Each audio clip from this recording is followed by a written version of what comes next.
El nuevo acuerdo que el gobierno impulsa con el FMI, anunciado por Caputo por un monto de 20.000 millones de dólares, profundiza el camino de la dependencia. No es una medida aislada, es la continuidad de una política histórica de subordinación a los dictados del capital financiero internacional. El contenido real del acuerdo, tipo de instrumento, calendario de desembolsos, condicionalidades, etc., sigue sin definirse públicamente, mientras el fondo impone condiciones para garantizar repagos a costa de millones. Mientras tanto, el Banco Central ya perdió más de 1.200 millones de dólares en reservas para evitar la disparada del dólar, mientras que, como parte de la receta clásica del FMI, se espera una nueva devaluación, ajuste fiscal, transferencia de recursos a los exportadores y saqueo a los sectores populares. Desde la dictadura militar hasta hoy, cada pacto con el FMI significó lo mismo: más ajuste y más saqueo. La deuda pasó de 7.800 millones de dólares en 1976 a 45.000 millones en 1983. Se financió la fuga de capitales y el terrorismo de Estado y se benefició a los grupos económicos ligados al régimen. Ningún gobierno posterior rompió con esa lógica. Ni Alfonsín, ni Menem, ni de la Rúa, ni el kirchnerismo, que pese a su discurso no cuestionó para qué habían sido usados los fondos y pagó sin chistar.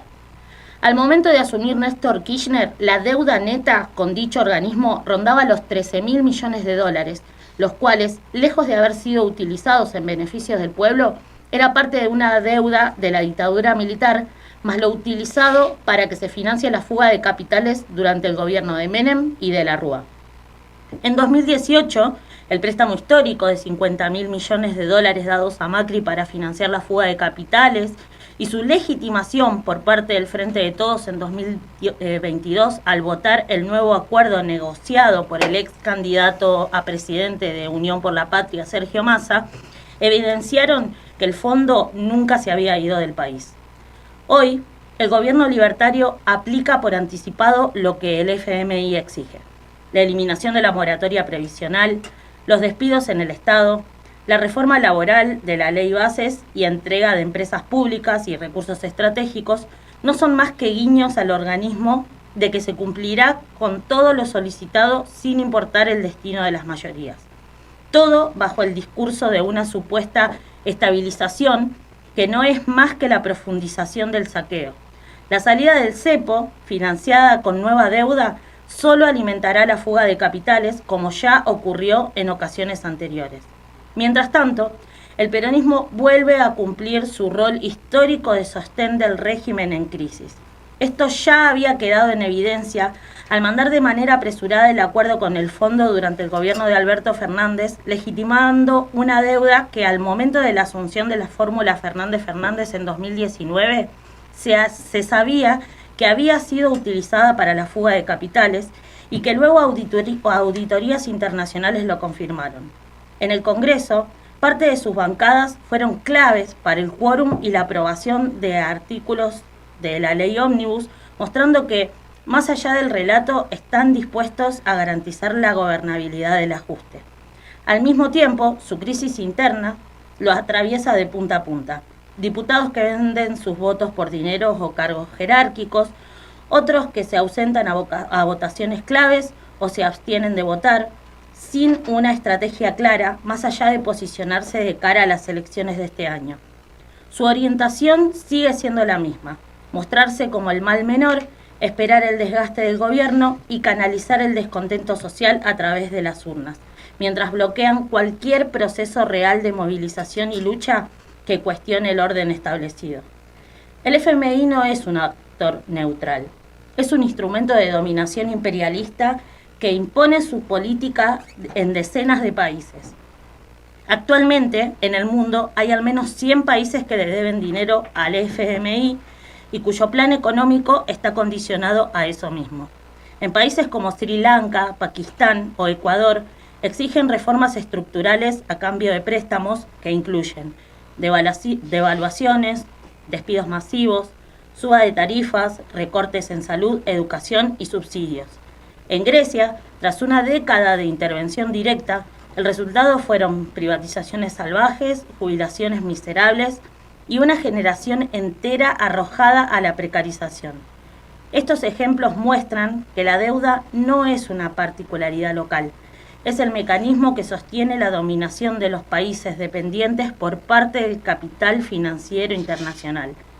Por eso, el desconocimiento soberano de la deuda no puede pensarse como una medida aislada, tiene precedentes concretos. Uno de ellos es Islandia, quien tras el colapso bancario de 2008, el gobierno intentó cargar la deuda sobre la población, pero una masiva movilización popular y un plebiscito forzaron a rechazar el pago y juzgar a los responsables. Esto muestra que la organización desde abajo puede torcer el brazo de ese sometimiento al que nos quieren condenar. Pero en un mundo donde el FMI aplica la misma receta en todos lados, esa ruptura no puede ser nacional y aislada. Es necesario avanzar hacia una coordinación entre los países oprimidos que han sido sometidos por el fondo para desconocer en común las deudas ilegítimas, auditar su origen, rechazar sus condicionamientos y recuperar soberanía económica. Esa tarea no puede quedar en manos de gobiernos que terminan negociando bajo otras formas lo que dicen criticar.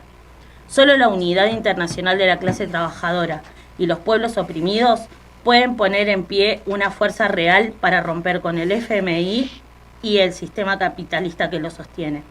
Frente a esto, el único camino real en nuestro país es romper con el fondo y dejar de pagar la deuda.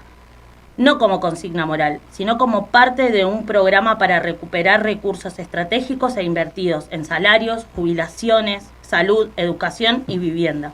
Para esto hace falta un plan de emergencia concreto, nacionalizar la banca, establecer el monopolio estatal del comercio exterior y poner la economía al servicio de las necesidades del pueblo.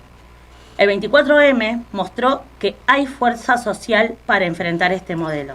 Cientos de miles en las calles, con protagonismo obrero, juvenil y popular, marcaron el rechazo al ajuste y a la represión. Esa energía debe transformarse en organización y en lucha. La tarea es superar la complicidad de las direcciones sindicales que siguen negociando sus propias cajas a espaldas de los trabajadores a los que dicen representar y avanzar en una perspectiva política independiente que se propone a gobernar con y para los trabajadores. Romper con el FMI y con él, en palabras de Rodolfo Walsh, régimen de miseria planificada, no es solo una necesidad nacional, es una tarea internacional. La historia la escribirán quienes tomen esa pelea en sus manos, no para administrar la decadencia, sino para transformarlo todo desde abajo con una perspectiva socialista.